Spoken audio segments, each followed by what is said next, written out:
PIL जनहित याचिका, जनहित याचिका PIL पब्लिक इंटरेस्ट लिटिगेशन, जनहित याचिका। इस पर हम लोग देखते हैं कि क्या है जनहित याचिका। आखिर हमारे देखिए ये संविधान में नहीं, जनहित याचिका का उल्लेख संविधान में नहीं है। हाँ, लेकिन जनहित याचिका करने का कुछ अनुच्छेद है, जिस उसी अनुच्छेद की तहत जनहित याचिका दायर की जा सकती है। जनहित याचिका पब्लिक इंटरेस्ट लिटिगेशन।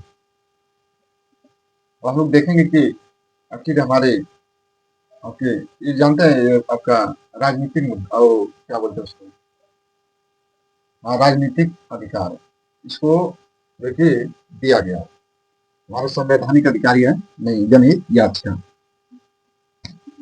ये जो कि राजनीतिक अधिकार है।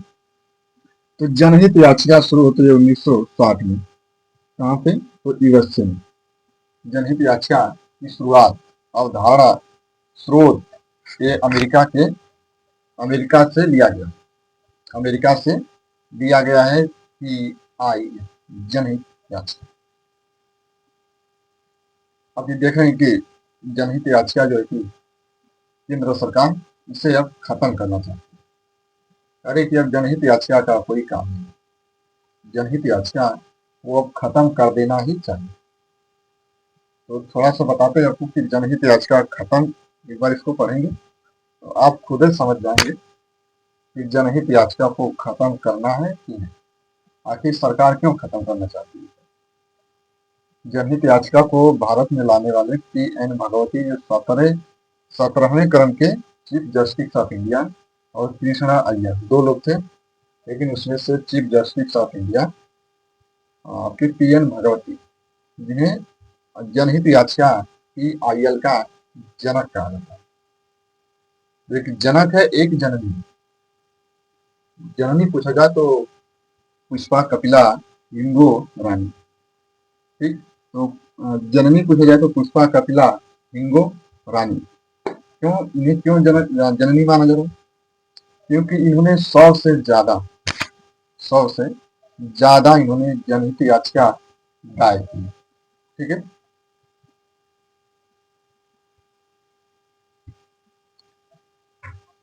तो 100 से ज्यादा जनहित याचिका PIL दायर की और इन्हें जो कि जननी माना गया। किसका? तो PIL।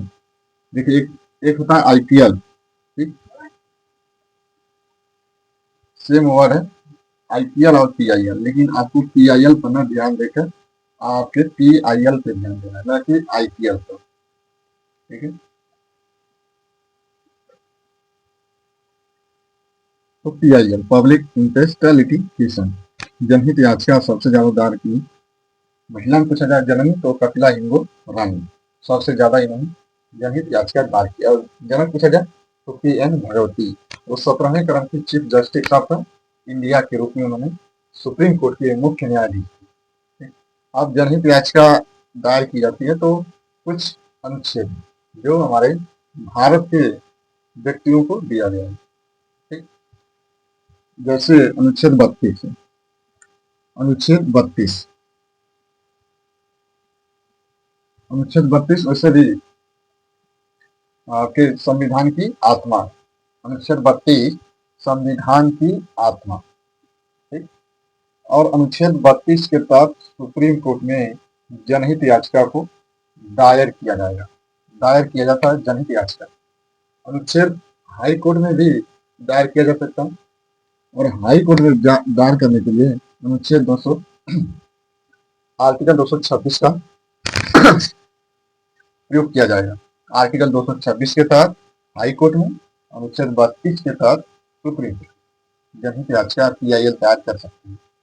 अब केंद्र सरकार इसे खत्म करने का रीजन क्या बताएगी कि अब यह लोगों को कम न्याय दे रहा है, लेकिन नहीं, क्यों? यह कम न्याय नहीं दे रहा है, ये सरकार से सवाल खड़ा कर रहा है, इसलिए सरकार इसे खत्म करना चाहती है। अब PIL दायर करेगा, जैसे आप समझिए यहाँ पे मुद्दा देखिए, आखिर किस केस में आप PIL दायर कर सकते हैं। तो मौलिक अधिकार का हनन होने पर, लोगों का सामूहिक हित हो, सरकारी विभाग जैसे केंद्र सरकार, राज्य सरकार और नगर पालिका परिषद, इनके भी विरुद्ध में आप देखिए PIL दायर कर सकते हैं। कोई भी कर सकता है, चाहे हम हो चाहे आप हो, ठीक, कोई भी PIL दायर कर सकता है। 1932 और 224 का पावर इस्तेमाल करते हुए वो दायर कर देगा। आप समझिए, जैसे मान लीजिए इनका कहना है कि केंद्र सरकार जब खत्म करे तो इनका कहना है कि PIL जो है, मान लीजिए कि गंगा, यमुना नदी है, यमुना नदी है दिल्ली में, ठीक, यमुना में दिल्ली नदी, सॉरी, दिल्ली आपका यमुना नदी के किनारे बसा है। तो अब यमुना का जल प्रदूषित होगा, तो PIL दायर कौन करेगा? इसीलिए सरकार इसे खत्म करना चाहती है कि PIL किसी जल्दी कोई दायर नहीं करेगा। अब जैसे अब ये तो का सामाजिक आपका है, सामाजिक समस्या है, तो सामाजिक समस्या नहीं है। जो यमुना नदी, इसका पानी प्रदूषित होगा तो लोगों का इसमें जो है कि तो आपका लोग इससे प्रदूषित होंगे और लोग इससे बीमार, ठीक, कि आपके यमुना नदी का जो पानी है प्रदूषित है। तो बताइए इसके लिए कौन दायर करेगा? इसे एक आदमी को सौंप दिया जाएगा। इसका कहना है कि जो यमुना नदी है किसी एक आदमी को दायर किया जाएगा, एक आदमी दायर कर सकता है। अब वो करे ना करे, लेकिन एक आदमी दायर करेगा, इसलिए केंद्र सरकार इसे खत्म करना चाहती है। अरे यमुना नदी है, इससे हर कोई प्रभावित होगा, तो कोई भी दायर कर सकता है, लेकिन यह किसी एक आदमी को सौंप देंगे तो दिक्कत है, ठीक, दिक्कत है। तो देखिए PIL मैंने बताया ना कि लोगों का सामूहिक हित हो, मौलिक अधिकार का अधिहनन हो रहा है, तो भी PIL दायर कर सकता है। अब जरूरी नहीं है कि हम ही दायर करें, अभी इसमें इसमें निजी मामला नहीं होता, ये बात नहीं है।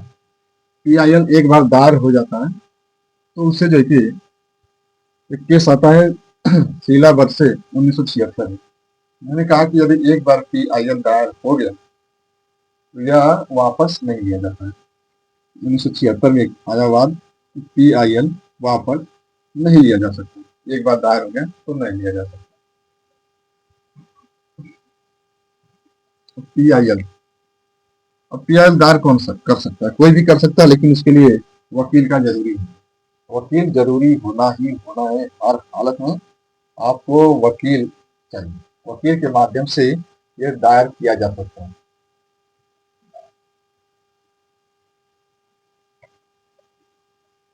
ठीक, तो राज्य सरकार या केंद्र सरकार के अधीन जो है कि वह वकील की योग्यता रखता है, तभी यह दायर किया जा सकता है। तो ये PIL है, मैंने आपको देखा कि इसमें लोगों का हित होता है, इसमें निजी मामला नहीं होता, ये बात नहीं है। जैसे अभी मणिपुर में आप देख रहे हैं कि यहाँ पर केन बेतवा परियोजना को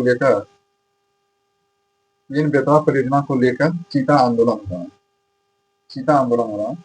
तो अब इसमें सामूहिक मुद्दा है, सामूहिक यह समस्या है, इसमें निजी नहीं है। इसमें किसी भी स्टेट में हो, किसी स्टेट में कोई समस्या हो रही है, कोई भी आंदोलन हो रहा है, धरना प्रदर्शन हो रहा है, तो इसमें जो कि भारत के किसी भी कोने का नागरिक हो या चाहे व्यक्ति हो, वो PIL दायर कर सकता है।